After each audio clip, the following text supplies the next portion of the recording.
나는 밀리터리 덕후다. 본격 밀리터리 팟캐스트 밀떡을 시작합니다. 정치와 함께 경례 밀떡! 바로 안녕하세요, 박찬준입니다. 안녕하세요, 놀러남자 정명섭 정작입니다. 예, 플렉스 홍편입니다. 안녕하세요, 장상호입니다. 네, 이렇게 밀떡이 시작됐습니다. 이번 시간에는 지나온 역사, 전사를 통해서 그 지역의 역사가 담겨있는 네. 곳을 소개해준다든지 아니면 인물을 소개한다든지 하는 이런 시간을 또 가져보는데요. 이번 시간에는 그 2차 세계대전으로 넘어가 보겠습니다. 2차 세계대전에 동부전선 쪽에 양 그 진영의 그 충돌이 어마어마했어요. 역사상 네. 독소전쟁만큼 규모가 대단했던 전역이 없었습니다.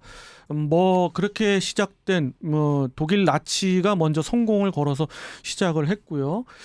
그 이후 모스크바 근처까지 갔다가 히틀러의 약간의 뻘짓, 제가 보기에는 개인적으로는 뻘짓이 아니라 그렇게 생각해도 무방하다 싶었는데 어떻게든 진격 주공을 바꾸는 바람에 모스크바의 겨울을 맞이했고, 그래서 약간 후퇴하면서 하르코프 지역을 방어했다 또는 다시 탈환했다 해 가는 와중에 이제 그해 42년이 넘어가서 다시 재공세를 취하죠. 대규모 공세를 역시 나치에서 먼저 취하게 됩니다.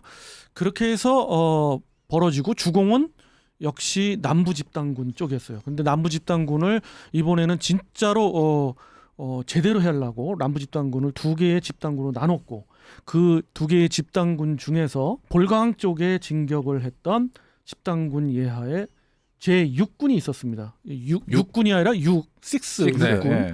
6군의 사령관 파울루스라는 사람에 대해서 이야기를 해보는 시간을 갖도록 하겠습니다. 그러니까 이제 밀떡들한테 그냥 파울루스 이러면 사실 수많은 파울루스들이 있어요. 로마 시대부터.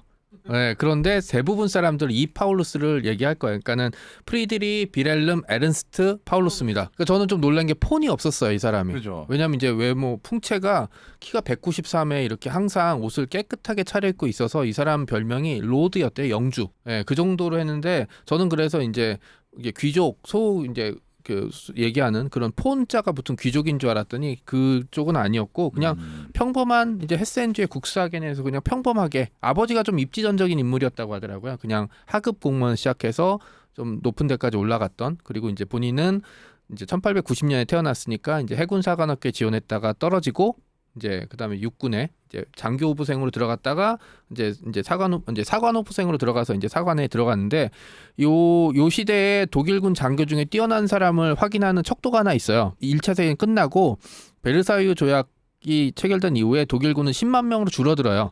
특히 장교는 4천 명으로 줄거든요. 그 4천 명 안에 들어갔냐 안 되냐가 사실 그 시대 그 장교들이 유능하냐 무능하냐 이제 하나 결정인데, 줄어들었다기보다는 연합군 측에서 그렇게 제한을 뒀죠. 네. 예. 그래서 그 4천 명 중에 사실 파울루스가 들어가요. 사실 재미있었던 건 부사관 중에서도 히틀러도 들어갔었어요. 히틀러는 자기 발로 나갔죠. 네, 그리고 그렇게 됐는데 이 사람이 장점이 그러니까 이제 꼼꼼한 편이었다고 하더라고요. 그러니까 보통 군인들이라 그러면 아까 제일 중요한 게 사람들이 잘 모르지만 군수랑 보급이에요. 군수 보급 문제인데 다른 지휘관들은 특히 우리 롬멜 아저씨 같은 경우는 그냥 닥치고 진격. 그렇죠. 이랬는데 이런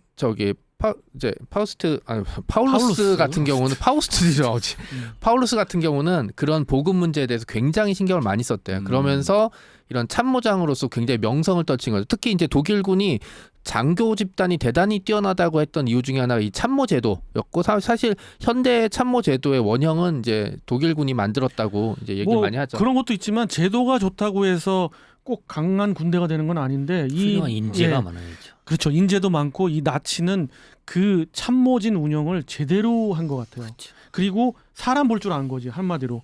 이 사람 참모형이다. 그 참모가 이 사람 하는 말을 또 잘 야전이다. 들어요. 야전군이다. 예. 맞죠. 맞아. 안 듣는 것들이 너무 많아요. 히틀러가 제일 안 들었지. 네, 그러면서 이제 독소전쟁이 되는 제2차 세계대전 초기에서도 되게 뛰어난 참모로서 명성을 떨쳐요. 서부전선에서. 네, 사실 이 사람이 스탈린그라드 전투에서 이제 되게 이제 무능하다는 이미지가 좀 많이 나와서 그런 거지. 그 전까지는 사실 OKH, 그러니까 이제 독일 참모본부에서 총망 받는, 그리고 이제 본인은 어떻게 생각할지 모르겠지만 라인도 굉장히 잘 타요. 이제 프란스 할더서부터 이렇게 해서 그 사실 히틀러를 되게 싫어했던 집단 중에 하나 독일 국방군이었거든요. 근데 국방군이랑 사실 사이가 그렇게 좋진 않았었는데 히틀러가 그러니까 이 라인을 굉장히 잘 탔던 인물 중에 한 명이죠. 본인은 뭐 거기에 대해서 가타부터 얘기는 안 했지만 사실 프란스 할더 장군 라인서부터 이렇게 쭈루룩 내려오는 걸 보면은 그 라인도 굉장히 잘 탔어요. 그러면서 이제 독소 전쟁이 터지면서 얘기하신 대로 스승이라고 하든지 아니면 후견인 정도 되는 사람이 이제 발터 라이헤나우였는데 이 사람이 이제 자기 후임으로 이제 그 제6군 사령관으로 파울루스를 추천해 준 거죠. 그래서 이제 사람들이 뭐 참모 경력만 있어서 좀 걱정스럽다고는 했지만 그 전까지 굉장히 잘했기 때문에 독소전 초기에서 청색 작전에서도 두각을 나타냈기 때문에 그냥 별 문제가 없겠거니. 라고 이제 얘기를 했는데 이게 이제 재앙이 된 거죠. 그렇죠. 그 청색 작전도 그랬고 우리가 늘 알고 있는 출발점이라고 한다면은 폴란드 침공인데 그때의 전체 그 작전 계획을 짰던 그 참모진 중에 한 명이었고 뛰어났었어요. 그렇기 때문에 잘했네요. 계속 해왔는데 이 사람은 그러니까 모르게 보면 인사가 중요한 것 같아. 잘못 안녕하세요. 갔어. 길을 잘못 갔어. 안녕도 하지만 길을 잘못 배치를 갔어. 잘못했다. 갑자기 왜 야전 사령관을 지키냐고. 참모를 시켰으면 괜찮은데. 그렇죠. 그죠.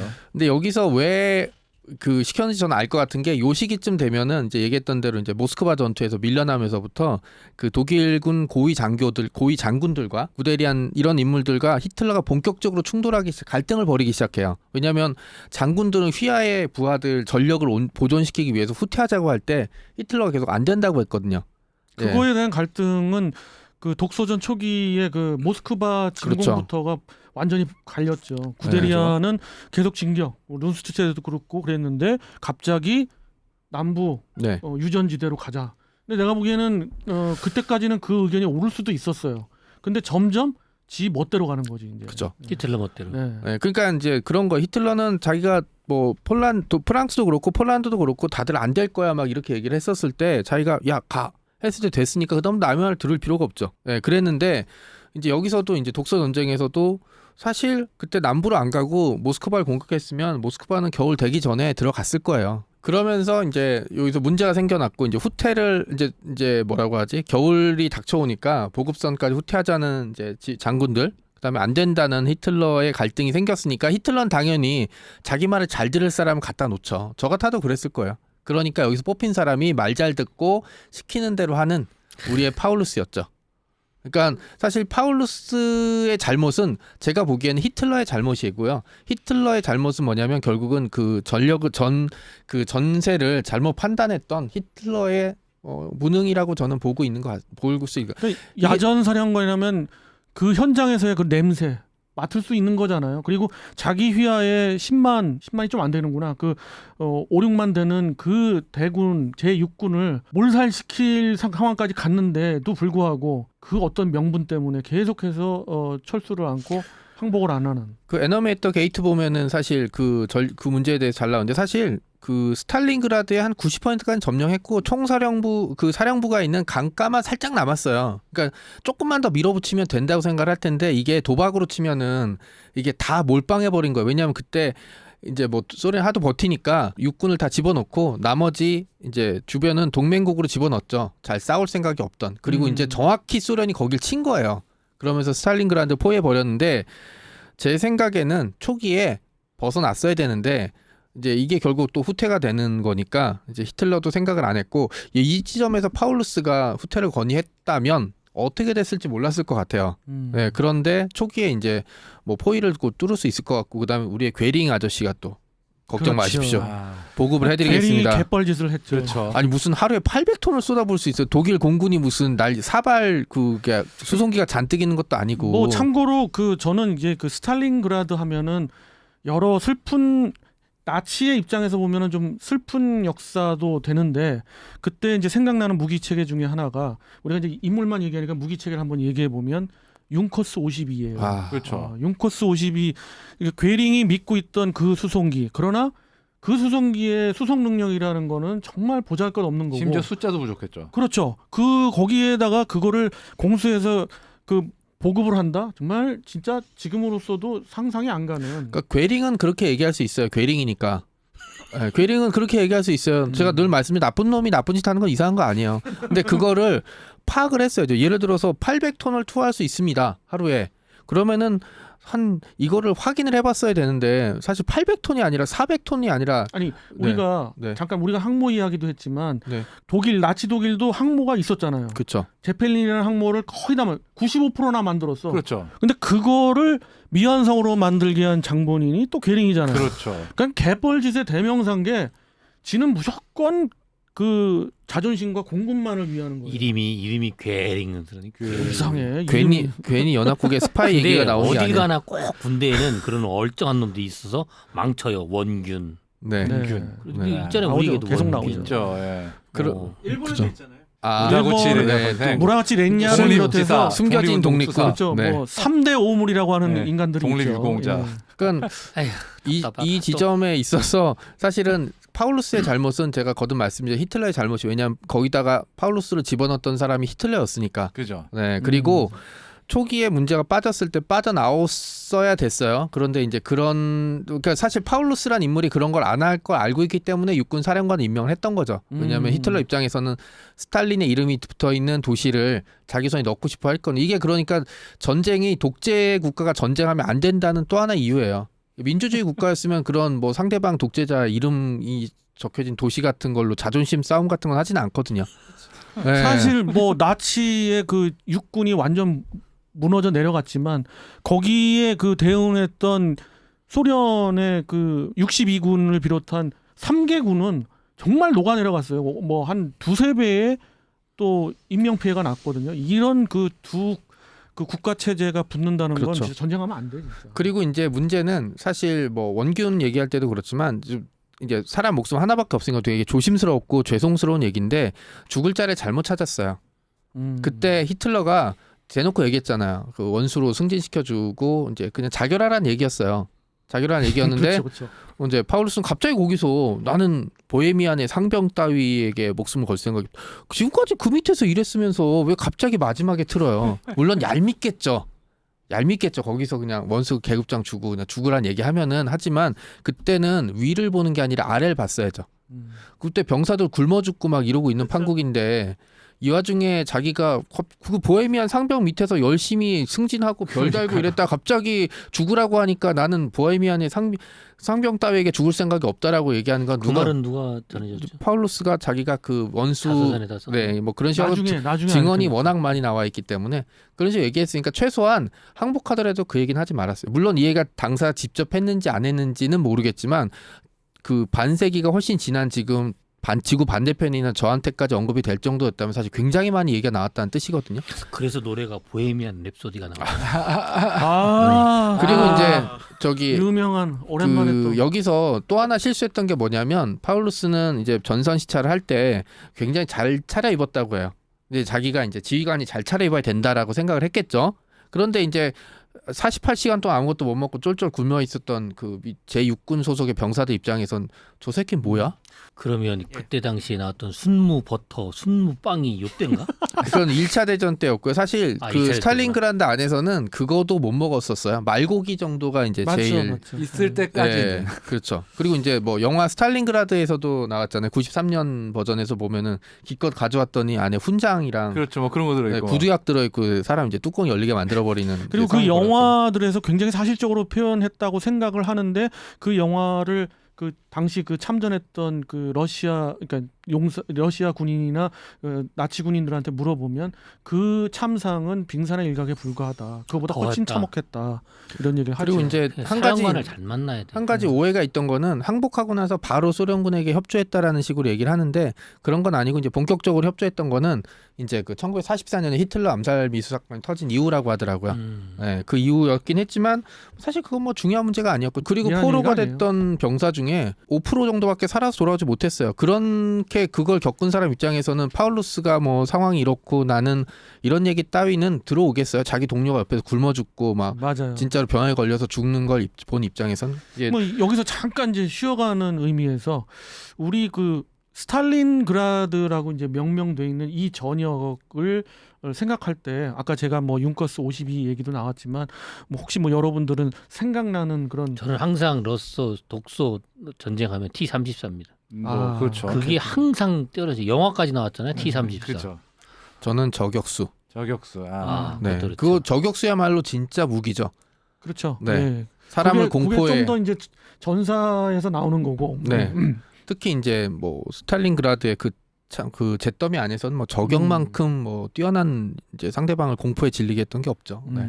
저는 스탈린그라드면은 뭐 무기보다도 이미지인데 정말 한없이 추운 그 느낌. 아, 그왜 겨울. 그렇죠. 특히 는 네. 93년 영화를 굉장히 인상 깊게 봤다 보니까 아, 그 영화 좀 후반으로 가면 완전히 정말 그렇죠, 그렇죠. 얼어 죽냐 마느냐 네. 정말 보는 내가 다 얼어 죽을 것 같은 그 기분이잖아요. 진짜. 아무래도 추우면 답이 없어. 네. 그러니까요. 예. 시각적으로 보이니까 여러분들이 이제 어우, 영화 쪽에서 많이 영감을 얻은 것 같아요. 그리고 이제 그 93년 영화 초반 보시면 사람들이 잘 기억 안 하는데 프랑스의 해변가였어요. 맞아요. 예. 그러니까 따뜻한 프랑스 해안가에서 야 또 소련 쳐들어가는데 뭐 올겨울 크리스마스는 집에서 보내겠네 했다가 마지막에 둘이 이렇게 얼어붙어갖고 우리 둘 다 못 가네 뭐 이러면서 끝나잖아요. 그죠. 네. 사실 파울루스 하면은 그 독소전 전체에서도 어떻게 보면 변곡점이 그쵸. 되는 그런 그 스탈린그라드 하면 나오는 그런 이름이죠. 어떻게 보면 지휘관으로서는 영 배울 게 없는 이게 네. 그러니까 아까 62군 얘기하셨잖아요. 네. 그러니까 이제 사람들은 이제 62군이 100만 명인데 5만 명으로 줄 62군이 남아 있으면 62군이 버티고 있다고 생각하는 거고 제 6군이 뭐 30만이 남아 있지만 항복하고 그다음에 또 지휘관이 항복해 버리잖아요. 그래 버리면은 사실은 그냥 육군은 몰살당했다고 생각을 해버리는 거예요. 그게 이제 전쟁에 있어서 심리적으로 주는 타격이라는 게 어마어마하게 된 거죠. 왜냐하면 이제 뭐 어쨌든 전쟁도 그런 기세 싸움이 될 수밖에 없는 상황이고 특히 독수전 같이 사람을 이렇게 소위 얘기해서 갈아넣는 입장에서 보게 되면은 이제 거기 깃발을 누가 꽂느냐에 따라 달라지는데 소련이 드디어 독일의 군 이제 육군이면은 사단이나 이런 부대가 아니라 진짜 군 사단이나 군단도 아니라 군이잖아요. 그렇죠. 군이 붕괴되고 항복하고 그다음에 군사령관이 항복했다는 사실은 소련한테는 정말 이게 우리가 전쟁에서 이길 수 있다 뭐라는 사실 그다음에 독일한테는 야 이거 안 되겠는데라는 이런 느낌을 확 줄 수 있는 느낌이었어요. 여기서 이제 파울루스라는 인간이 할 수 있는 게 뭐가 있느냐는 좀 다른 문제긴 한데 여기서는 그 얘기했던 개인이 아니라 파울루스 개인이 아니라 제6군 사령관의 입장으로서 선택을 했었어야죠. 그 선택을 잘못했던 게 저는 뭐 명확하게 말씀드려요. 잘못했던 게 전쟁 운명도 바꿔나 전쟁 운명에 영향을 미쳤고 개인의 운명도 그렇게 좋지도 못한 게 자기 고향을 못 돌아가요. 그다음에 이제 소련에서 억류돼 있다가 50 몇 년도에 동독으로 돌아가요. 드레스덴에서 그 역사 연구위원회 같은 데서 보통 이런 이제 그 전사 기록을 이제 집필하라는 걸로 하다가 57년 뭐 이 정도로 이제 사망해요. 그러니까 개인적으로도 그렇게 막 항복했던 게 그거잖아요. 살아 돌아가서 가족을 만나기 위해서였는데 다시 가족도 못 만나고, 예, 그 다음에 개인적으로 그 이후엔 이제 불행한 삶을 살았죠. 인간으로선 연민을 느끼는 부분도 있는데 말씀 주신 대로 지휘관으로서는 그런 게 그렇고 그리고 스탈린그라드로 대변되는 이 전역에서의 실패를 또 그런 단면으로 그렇죠. 얘기해 네. 주셨는데 저는 조금 다르게 보고 있는 근본적인 원인은 아니 왜 그 볼가강을 따라가는 그 남부 지역을 그 전략 요충으로 삼으려면 충분히 우회할 수도 있음에도 불구하고 스탈린그라드라는 그 스탈린자가 뭐길래 양쪽에서 그렇게 수많은 사람을 죽였느냐. 그러니까요. 이것이 참 미스테리예요. 지금도. 네. 그러니까 이제 그러니까 사실 전쟁이라는 것 자체가 사실 저는 말도 안 되는 얘기라고 생각을 많이 해요. 그 2차 대전 때 미군이 했던 농담 중에 하나가 포를 막 독일군에 쏘잖아요. 계산을 해보니까 야 차라리 이 포값으로 독일군한테 돈을 주고 이제 집으로 돌아가라면 돌아가겠네. 한 사람당 $10,000가 넘으니까 이런 얘기를 한 적이 있어요. 전쟁이라는 건 사실 굉장히 많은 사람들이 전쟁에서 이기면 모든 걸 다 끝내겠다라고 끝낼 수 있다라고 생각하지만 제가 생각한 역사상 전세에 나온 대부분의 전쟁은 또 다른 전쟁으로 가는 지름길이나 문을 열어버리는 것밖에 안 돼요. 예, 그런 측면에서 보게 된다면 이제 전쟁이 가지고 있는 이런 문제들, 그러니까 그나마 다행이었던 건 이런 과거에서 이런 교훈들을 얻게 되니까 현대에서는 전쟁이 나더라도 이제 인명 피해라든지 이런 뭐 예전처럼 뭐 사람을 떼거지로 몰아붙여서 죽인다든지 하는 거는 최대한 좀 지양하게 된 점이 그나마 이제 전쟁이 주는 뭐 유일한 장점이라고 생각을 합니다. 뭐 그 이후에 그 작전을 벌였던 주코프 장군의 그 양군을 예비대를 둬가지고 그 큰 전역으로 네. 봐서 이제 그 양쪽을 뚫어가지고 완전 그 포위해버리는, 육군을 포위시켜서 전멸에 이르게 하는 그런 전략적인 관점에서 보면 또 그런 점에서 배울 점도 있었던 그런 전역이기도 합니다. 뭐 이 파울루스를 가지고 여러 가지를 이야기할 수가 있어요. 뭐 스탈린그라드부터 해가지고 여러 가지 뭐 이야기들 많이 나눠봤는데요.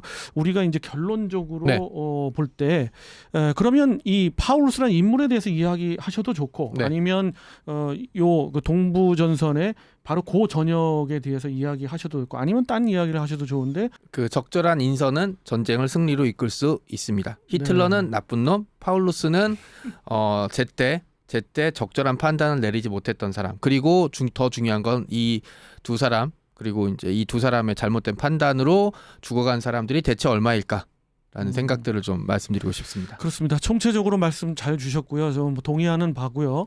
전쟁은 혹 있을 수도 있습니다. 그 앞으로도 생길 수 없어지지 않겠죠. 있습니다만은 네. 이러한 전쟁만큼은 정말 명분도 없는 이러한 전쟁만큼 피해야 될 것 같고요. 이럼으로써 우리가 또 하나를 배운 것 같아요. 파울루스 편이었고요.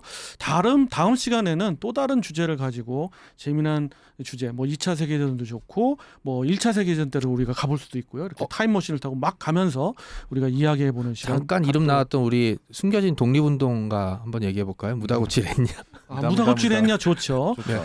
일본의 3대 오물 우리로서는 뭐 우리 편이지 않을까 싶을 이분한테 정도의. 진짜 훈장 드려야 돼요. 네. 그러니까요. 무다고치랬냐 편 좋습니다. 다음 시간 기대해 주시면서요. 이것으로서 밀떡 마치도록 하겠습니다. 정치 여러분께 경례 밀떡!